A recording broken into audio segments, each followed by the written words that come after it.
Thank you for joining me. I've got another game for you of Lu Miaoyi's. She's playing against the many-time national champion of Armenia, Lilit, and she's got a lot of consonants in her name. Lilit has won the Armenian title many times, but yet the last time that these two ladies met, Lu Miaoyi destroyed her in just 18 moves.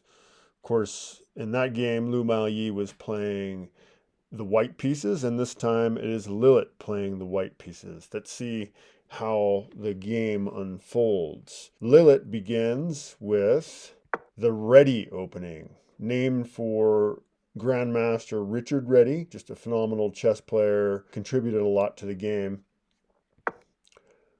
So these are all book moves up to this point, very common, but then this move by Lu Miaoyi, not one that is often played. It's actually the sixth most common move, master games. And the reason why really is it's kind of blocking in your pawn. And we learned from Philidor back in the 1700s that this is probably not a good idea in most cases, although it's totally playable.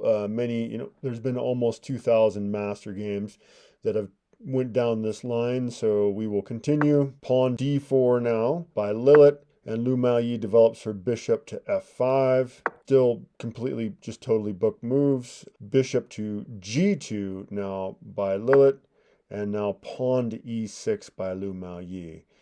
White castles now. And in this position, there's been a lot of moves that have been played. The three most common, bishop to e7, knight to f6, and actually best probably is knight to b4, which best defense against knight to b4 is actually moving the knight back. But Lu Miaoyi plays a completely different move. She plays pawn to a5, and this is not a bad move. This has just never been played before.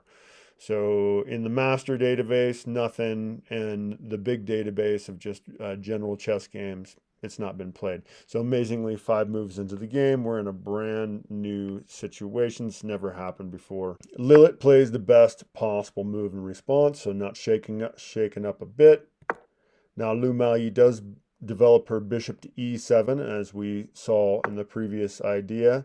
And now pawn to c4. This is the best possible move in the position by the Armenian champion. And Lu Miaoyi plays the best possible response, knight to f6. We have knight to c3 now by Lilit, and Lu Miaoyi now grabs the pawn on c4. These are all excellent moves, engine moves, if you will. And now queen to a4, absolute best move in the position. And I forgot to mention, hopefully you have already noticed the clocks over there. There's clocks on the far side of the board in the corners. Lu Miaoyi has burned 3.5 minutes really, of clock time, more than the Armenian champion there. So something to keep an eye on. So best possible move by Lilit. And now Lu Miaoyi plays the absolute best possible move, knight back to d7. We have queen captures pawn on c4. That was the whole purpose of going over there in the first place. And now the reason that knight to d7 was good is to gain this tempo on the queen. So we have knight to b6, and now the queen back to b2. Best spot for the queen, and now pawn to a4 by Lu Miaoyi. And this is not necessarily the best move. This is just an inaccuracy, really. Just saying that going ahead and castling here would be a prudent thing to do.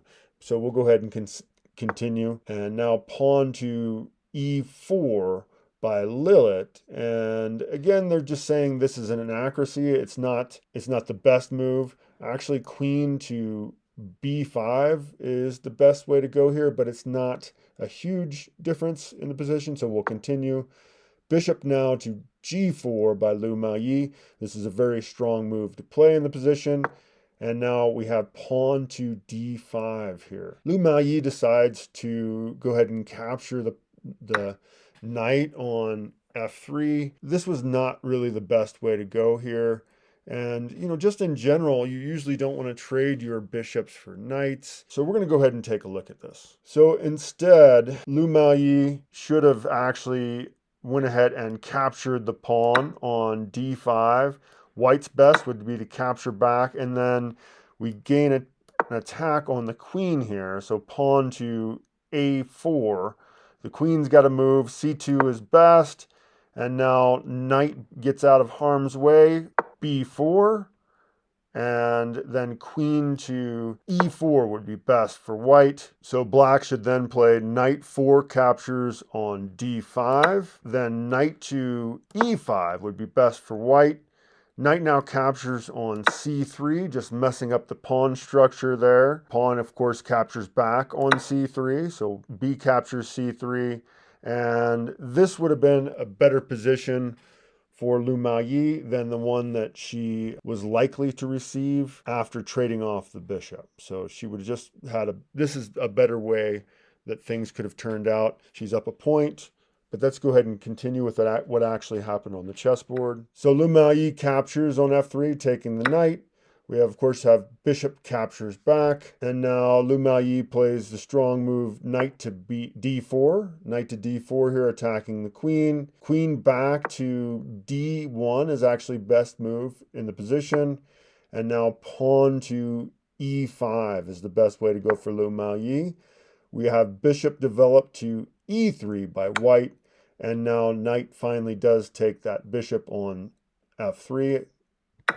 Queen, of course, captures back. Queen captures f3. And now knight to c4 by Lu Miaoyi, attacking the bishop. Lilit plays knight to b5, which is a mistake here. She should have instead played rook a to c1, just activating her rook, but we're not actually going to go into that variation just now. We now have pawn to c6. This is a very solid move in the position. Kicking the knight goes back to c3, and now Lu Miaoyi grabs the bishop with knight captures on e3. We have queen captures on e3, and now rook to h6, just kind of an unconventional development of the rook. This is not a terrible move. Pushing the pawn is suggested to be a better way to go here. Again, we're going to go ahead and just continue. We now have pawn captures on c6. Yeah, the engine really likes just getting the king closer to being active here. We're not going to go into that just now. We now have pawn captures back on c6 by Lu Miaoyi. So rook to d1 here, attacking the queen. Lu Miaoyi, she repositions her queen here, and it suggested that it would be better to put her queen on c7 rather than on c8 as done here. Just a better way to activate the piece, maybe protect these pawns here. But Lu Miaoyi has other ideas here. She's hoping to slide back here, which is going to be a strong way to play. So we're going to go ahead and continue with what happened on the board. Actually, a blunder here, which is difficult to see why. So instead, actually, knight to a4 should have been played here. But this knight to a4 variation is pretty long and drawn out, and it could go any number of different ways during that path. So we'll just stick with what actually happened on the chessboard here. Lu Miaoyi now brings her queen to h3, which was the whole point of the way she moved her queen previously. And Lilit plays the strongest move in the position. She can't allow the queen to be hanging out back there with her king. That's just not safe. So she forces the queen trade here. Lu Miaoyi has to accept. Of course, we have pawn capture. So queen captures on f5, queen captures on f5, and then pawn captures on f5 by Lilit. Lu Miaoyi now plays rook to f6. Now knight to e4 by Lilit, and Lu Miaoyi now captures the pawn. We now have rook a to c1 by white. Lu Miaoyi now defends the pawn with rook to c6, although suggested it might actually have been a little bit better to go ahead and lift the rook. So rook to a6 instead to defend the pawn, but we'll continue. King now to g2 by Lilit, and Lu Miaoyi now lifts her rook to c7, which is definitely not the best move in the position. It doesn't really improve the rook's position that much. The engine actually suggests pawn to g6, and we'll take a look at that variation real quick. So instead, Lu Miaoyi should have played pawn to g6. Best for white would be to lift their rook to d3, and then pawn to c5 would be best for black. Rook now to c4 for white, and now rook to b8 for black. Pawn now advances to b3 for white, and now pawn to f6 for black. Rook to d5, and now rook to b6 for black. And then white should drop their rook back to c1. And this would have been a better way for Lu Miaoyi to play, although her rook still seems like it's in the same situation that it ends up with in our position here. Lu Miaoyi is up material, so this is a winnable position for her. Anyway, let's go back to see what happened with the chessboard. Do notice she's down to 38 seconds and nearly 2 minutes for the national champion. So Lu Miaoyi plays rook to c7, and we will continue. We now have the best possible move in the position by the Armenian champion. Rook to c6. You can't take the rook because knight takes bishop check is going to fork the king and the rook, and you're going to win the rook here on f5. So this is the best possible move. Lu Miaoyi goes with pawn to c5 here. And this is not the best move. She actually should just go ahead and start forcing some trades, kind of simplify the position. And actually, even though she's up a pawn here, this variation has her down a pawn. And this is said to be the best possible way she can play. But we're going to go ahead and continue with what actually happened on the chessboard. We now have the best move in the position by the Armenian champion. She plays rook to a6. Lu Miaoyi plays the strongest move, rook to b7, and now pawn to b3 is played by the Armenian champion. Actually capturing the pawn would have been better, just going ahead and grabbing the pawn here. But Lu Miaoyi's next move here, she moves her rook to b5, and this is actually a blunder. Actually saying that she should have instead moved her rook to b4 here. Basically forcing the knight to capture this pawn. I mean, the knight's defended, so you could maybe take it with your bishop, and perhaps you should, as this bishop's actually in danger. We'll see that in a second here. So we're going to continue with what actually happened on the chessboard here. So we now have rook to a8 by the Armenian champion, and Lu Miaoyi moves her king to d7. We have rook to d1 by the Armenian champion, and Lu Miaoyi plays king to c6, rook to c8 by white, best move in the position, and Lu Miaoyi plays the best move, just king to b6. We have rook to e8 by white, attacking that bishop, and now Lu Miaoyi bonds with best possible move, attacking the knight, but just simply pawn to f3, and the knight is defended. Lu Miaoyi actually now plays bishop captures on h4, as there's really no way to save the bishop and save the rook. Basically, anything you try to do to save the bishop is going to end up trapping the rook here. So this was actually the best possible move in the position for Lu Miaoyi. And of course, white goes ahead and captures back here. We now have rook to d4 by Lu Miaoyi, the best move in the position. But white just goes ahead and captures on d4. And then we have e captures on d4 by Lu Miaoyi. And now knight to d6 by white, attacking Lu Miaoyi's rook.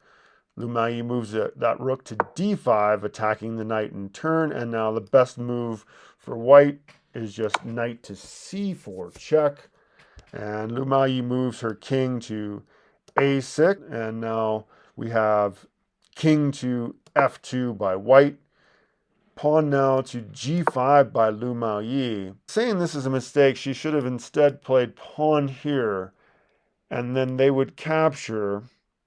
And that's just best. And I can't see why that is, since she's still not going to be able to get into the position. The knight is defending this square, and the pawn is defending that square, and the rook can come over at any time. So I'm not sure why this, I guess because after the pawns they'd be doubled here, and, you know, they're difficult to promote, that's for sure. Anyway, we'll go ahead and continue with what happened on the chessboard. We have H captures on G5 by white, and now Lu Miaoyi plays rook captures G5. Rook now to H8 by white, and Lu Miaoyi plays king to B5. And again, just saying that she should move up this pawn here. We'll go ahead and continue. We now have rook to B8, not allowing the king to go through, and Lu Miaoyi has to pull her king back. She goes to A6. We have rook now to B6 by white. King has to go to A7, and now rook to F6 by white, attacking the pawn. Lu Miaoyi defends the pawn with rook to G7, and we attack the other pawn. White attacks the other pawn with rook to F5, and Lu Miaoyi plays rook to H7 here, just trying to defend both the pawns. Although it's calling this an inaccuracy, saying instead she should have pushed the pawn. But we'll continue with what happened on the chessboard. And yeah, now white plays rook caps on C5, and Lu Miaoyi does play pawn to H4. We have rook captures on A5 now by white, and Lu Miaoyi plays her king to B7. King to G2 now by white, and rook to G7 by Lu Miaoyi. Best possible move in the position, but white plays the best possible move, just king to H2.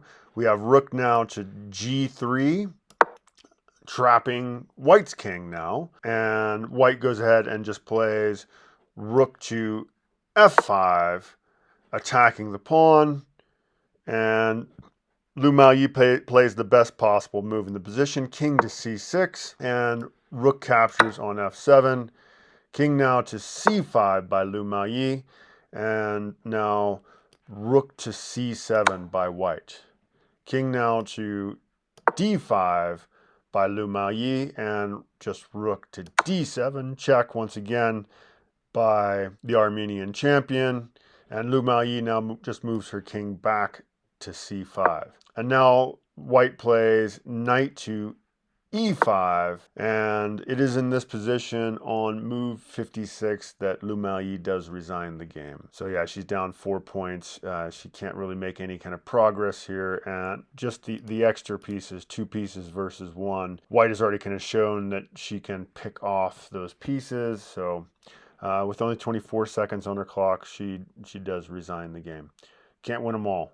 And that this woman is an extraordinary chess player. Yet Lu Miaoyi not quite as strong in rapid, as this time format was rapid and blitz, as she is in classical time. I think the game would have definitely been different had it been a classical chess game. And I'd love to see that, another game between these two in the classical time frame. Anyway, thank you for checking that out. Please like and subscribe. I look forward to hearing from you, and see you in the next one. Take care. Bye-bye.